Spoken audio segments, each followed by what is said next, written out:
असं म्हणतात अक्षय तृतीयाला ना सोनं घातलेलं चांगलं असतं. हाय हॅलो नमस्कार, पायलच्या मिनी ब्लॉगमध्ये सगळ्यांचं स्वागत आहे.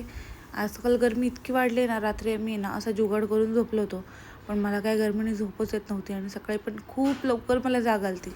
कूलर लावून सुद्धा कूलरची हवा गरम येत होती. विचार करा, आता मला इतकं गरम होतंय तर सक्षमीला रात्रभर किती गरम होत असणार. आणि त्याच्यामुळे ना मी रात्रभर नीट झोपले पण नाही, कारण की तिच्याकडे सारखं लक्ष देत होते. आणि लहान बाळ जर घरात असल्यावरती फॅनची स्पीड किती ठेवायची हे मला नक्की कमेंट करून सांगा. आता सध्या तरी मी 2 किंवा 3 वरती फॅन लावते. सकाळी ना उठल्यावरती माझी छोटी मोठी सगळी कामं आवरून घेतली. त्यानंतर आहे ना सक्षमीला आंघोळ घालायला तिची आजी आली होती. त्यांनी मस्त मालिश करून आंघोळ घातली होती.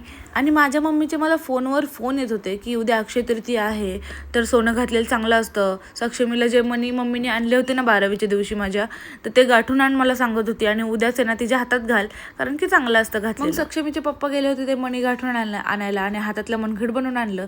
मग ते घातलं होतं मी सक्षमीला आणि त्यासोबत थोड्याशा गप्पा मारल्या. आजचा ब्लॉग कसा वाटला कमेंट करून नक्की सांगा. उद्या भेटूया, बाय.